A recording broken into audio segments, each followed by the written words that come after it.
Well, hello again, everyone. Welcome back to Sid's Blue Sky Farm. The vehicle you're looking at right there is my grandfather White, who we call Daddy White. That was his 1966 Chevy C10. I'm just going to walk into the frame here. Really happy to have this old truck with me. My grandfather bought this truck, if I'm not mistaken, either September, October of 1965. And I just so happened to be at his house the day this truck was purchased. He drove up, rolled the window down, and asked me if I wanted to go for a ride. So I was very happy to be the first grandchild. And yes, the first of many, as the bees are trying to get after me here. First of many to ride in the old truck. Back in the day, it was a forest green color.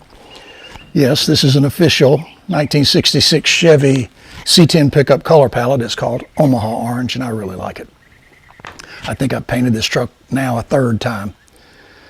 It is not a trailer queen. It is one of those trucks that has to work. We haul rocks and bricks and blocks and wire and fence posts, brush, limbs, things of that nature. It just has to work. It's the only truck we have here on the farm.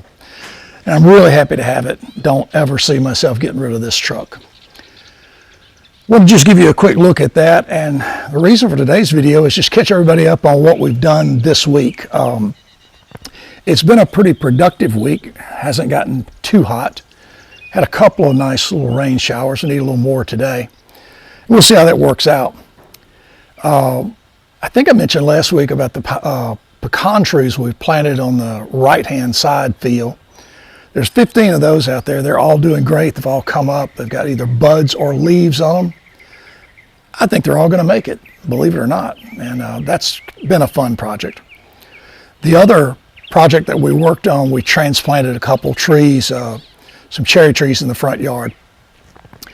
Last week we did that. There's no leaf wilt. They don't look like there's been any trauma to them.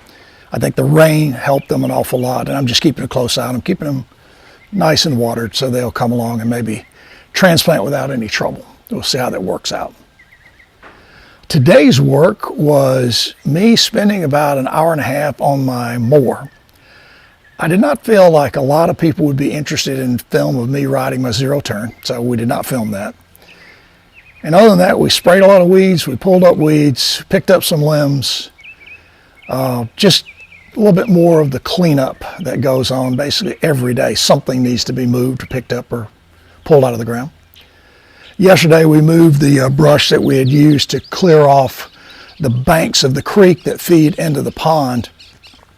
I worked on that project last week just to get it opened up so I can walk to the edge of the little creek there. I built a small bridge with some trees that I'd cut down. I'm going to hang a pump off of it, take my generator down there, plug it in, and use my stand-up sprinkler to water the lower field cornfields, so we can have water down there from the pond. We are on a well, so watering the gardens that are up here around the house, you just have to be careful. I typically hand water all those crops. Takes a little work, but you have to manage your water well here. And play on words, manage the well water so that you don't overdo it and run that thing down so it stops pumping. Does recharge quick. I've run it down a couple times, but it comes back really, really quickly. Another project from yesterday, or maybe 2 days ago, we uncovered the pool. It wasn't nearly as bad as I thought it was going to be. Got the cover off, got the deck cleaned off. There are a few leaves in the bottom, not as many as I expected. Got those cleaned out. And the water is really coming around. It's still got a little bit of a green tint to it, but it's bluing up very nicely.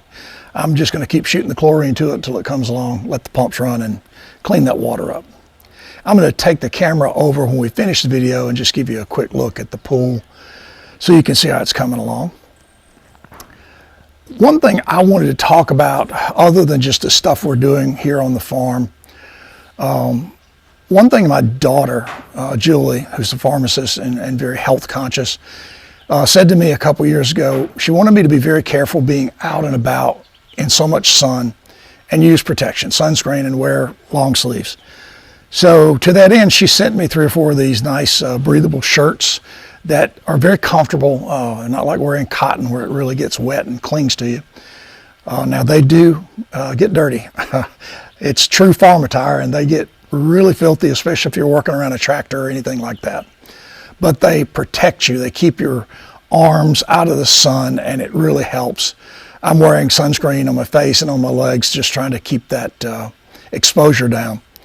Look, there's no reason for us baby boomers who are out working in our yards and our gardens to provide extra business to all the dermatologists around from exposure to the sun. So I'm trying to be very aware of that.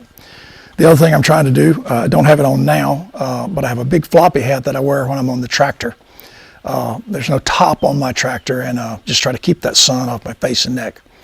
I just think it's a good thing to do, and try to be a little bit smarter about sun exposure. I would like to be around here another 30 years or so at least to take care of this place and kind of move it along. The other thing I wanted to mention is this. You see this water bottle I got behind me, strategically placed. I'm trying to do a much better job of staying hydrated this year. There were a couple times last year I was down in the fields and maybe doing too much work in the heat of the day. And on 2 occasions I got pretty dehydrated, and you can always tell you get that kind of dizzy, a little bit woozy feeling, and you know that's really just dehydration. You've got overheated and you didn't get enough fluids in you. There's no need in doing that easy either, so I'm going to try to do a much better job of staying hydrated this year and not run into those problems, and just little simple steps that you can do to protect your health. So we're going to do that, and we're going to try to manage our health a little better as we're out working, especially in the heat of the summer.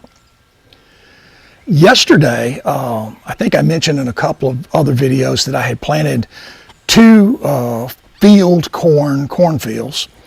One of them's doing great. I have a scarecrow, and it's just rocking and rolling, 6-inch stalks corn. My second field, I went down there yesterday, and there was nothing but the 3, 4, 5-inch stalks that had come up, lying on the ground with no roots on them. That really disappointed me. So I got on the phone with my former classmate and teammate, Randy, and he's a smart guy. He's a farmer. He understands this stuff. And he told me that it was more than likely crows. Well, that made perfect sense to me because there were no tracks around where the damage had been done. There just didn't seem to be any animal presence at all. He gave me a couple of ideas on how to rectify that situation, and I think later today and maybe tomorrow I'm going to do my best to clear that issue up. He told me a couple of stories about how the old timers took care of it. And since he and I have graduated to being real old timers, I think it's fine that we just do the same thing. The other adventure, a little bit of a setback for me. I've mentioned to you how much I like going down to the pond and feeding the fish. So I take the side-by-side down, and I crumble crackers or bread or whatever to the fish, and there's just millions of little minnows, it seems. Well, I get out yesterday and I start walking toward the dock, and I walk up on about a 4-foot water moccasin about that big around. And it scared me. It put me back in the four-wheeler and back up to the house pretty quick. I'm also going to try to go down there and rectify that situation later today, if I can.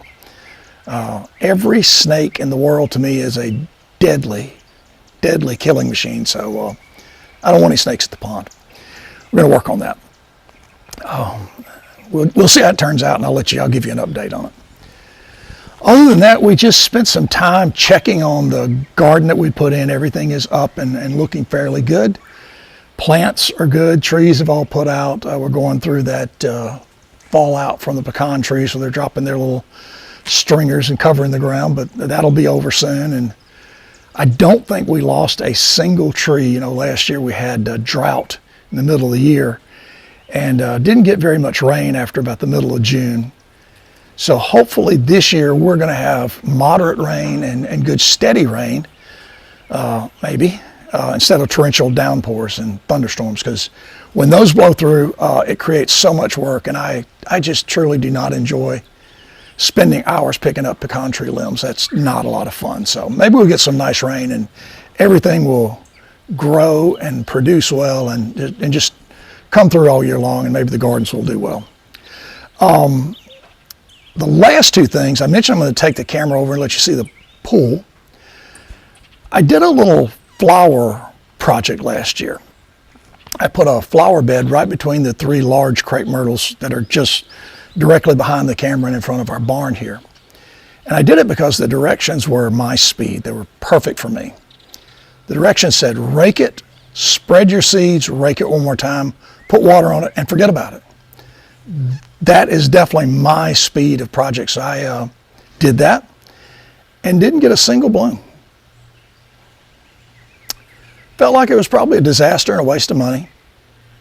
And this year, I'll show you a picture here in just a couple minutes. It's incredible. It has just exploded with color and looks really good. So maybe the second year is a charm with those kind of things.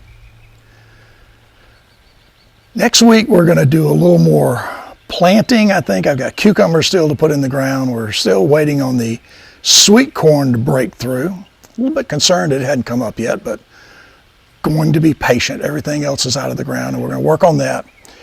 We're probably going to do a little bit of yard work as far as some mulching, some trimming of some bushes and things like that. And just some cleanup work before we get into that garden work that's going to be, hoeing and fertilizing and picking, hopefully a lot of nice vegetables out of the garden.